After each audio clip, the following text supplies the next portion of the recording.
જય શ્રી કૃષ્ણ મિત્રો। એવું કહેવાય છે કે આ દુનિયામાં એવા ઘણા બધા વ્યક્તિ છે કે જે ટોળામાં હોવા છતાં પણ એકલા છે, અને આ દુનિયામાં એવા ઘણા ઓછા વ્યક્તિ છે કે જે એકલા હોવા છતાં પણ ટોળામાં છે। હું છું પ્રોફેસર પુનિત પટેલ અને હવે તમે જોઈ રહ્યા છો પુસ્તકની વાતો આપણી માતૃભાષામાં। આજે હું જે પુસ્તકની વાત તમારી સાથે કરવાનો છું તે 2024માં રેણુકા ગૌરાની દ્વારા લખવામાં આવેલું ખૂબ જ સુંદર પુસ્તક the art of being alone. જો ગુજરાતી ભાષાની વાત કરીએ તો ગુજરાતી ભાષામાં અલોન માટે બે શબ્દો છે, એક છે એકલતા અને એક છે એકાંત। એકલતા એ ખૂબ જ નકારાત્મક શબ્દ છે, જ્યારે એકાંત એ ખૂબ જ સકારાત્મક શબ્દ છે। તો લેખક રેણુકા ગૌરાની આ પુસ્તકમાં આપણને કેવી રીતે આપણે એકલતાને એકાંતમાં ફેરવીને આપણા જીવનનો ગ્રોથ કરી શકીએ એમ છીએ તેની ખૂબ જ સુંદર રીતે વાત કરે છે। તો જો પુસ્તકની વાત કરું તો પુસ્તક 2024માં સૌ પહેલી વખત પ્રકાશિત થયું હતું। આ પુસ્તકની ગુજરાતી આવૃત્તિ મળતી નથી, માત્ર અંગ્રેજી આવૃત્તિ જ મળે છે, પરંતુ અંગ્રેજી ભાષામાં ખૂબ જ સરળ રીતે લખવામાં આવેલું આ પુસ્તક છે। આ પુસ્તક કુલ 125 પાનાનું પુસ્તક છે અને એકાદ બે દિવસની આસપાસ આ પુસ્તક પૂરું વાંચી શકાય તેવું છે। આ પુસ્તકમાં લેખક રેણુકા ગૌરાનીએ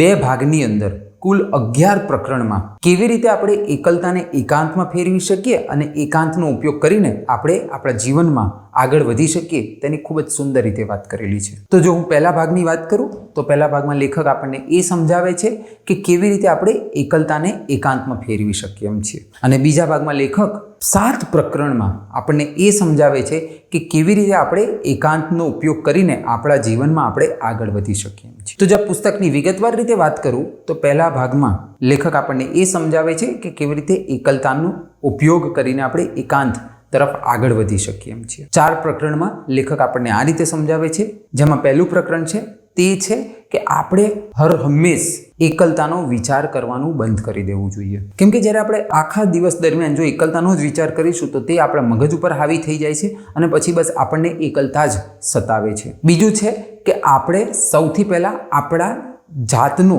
સ્વીકાર કરવો પડે।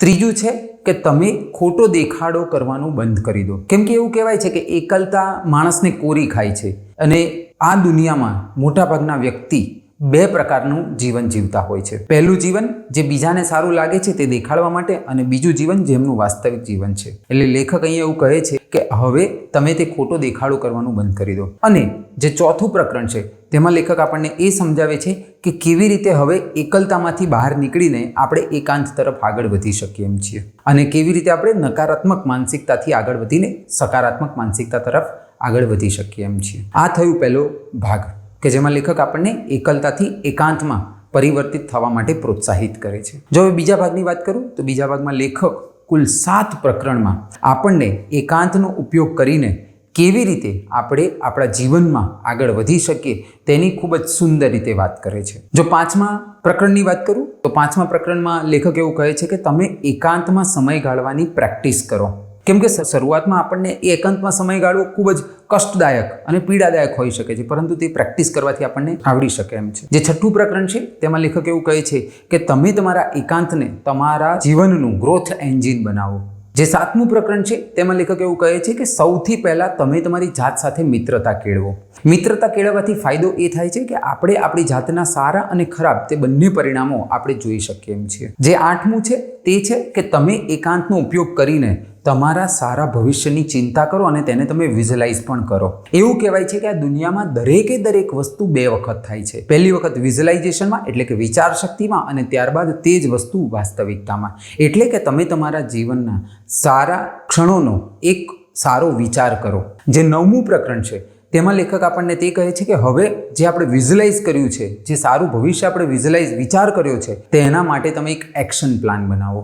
હવે એ એક્શન પ્લાન માટે લેખક અહીંયા 3 સ્ટેજનો એક ફોર્મ્યુલા આપે છે।